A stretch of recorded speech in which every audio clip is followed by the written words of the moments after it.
उशिरा लग्नाच्या संकल्पनेवर आधारलेला #तदेव लग्नम चित्रपट आपल्या भेटीला येतोय। आजच्या पिढीच्या लग्नाबद्दलच्या संकल्पना आणि विचारांवर तसेच उशिरा लग्न होणाऱ्या मुला-मुलींच्या आयुष्यावर आधारित हा चित्रपट आहे। सुबोध भावे आणि तेजश्री प्रधान ही जोडी पहिल्यांदाच पडद्यावर झळकणार आहे। सुबोध भावेने एका नवरदेवाची भूमिका साकारली आहे, तर तेजश्री प्रधान नायिकेच्या भूमिकेत आहे। प्रदीप वेलणकर, मानसी मागीकर, संजय खापरे, शर्मिष्ठा राऊत यांच्याही मुख्य भूमिका आहेत।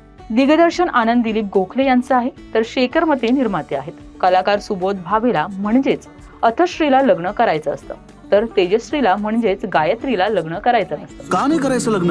आता ती सांगायला तू काय नवरा आहेस माझा? गंमत म्हणजे एकीकडे सतत नकार पचवणारा मुलगा आहे, तर दुसरीकडे सतत नकार देणारी मुलगी। या दोघांची भेट तर होते, पण लग्न होतं का?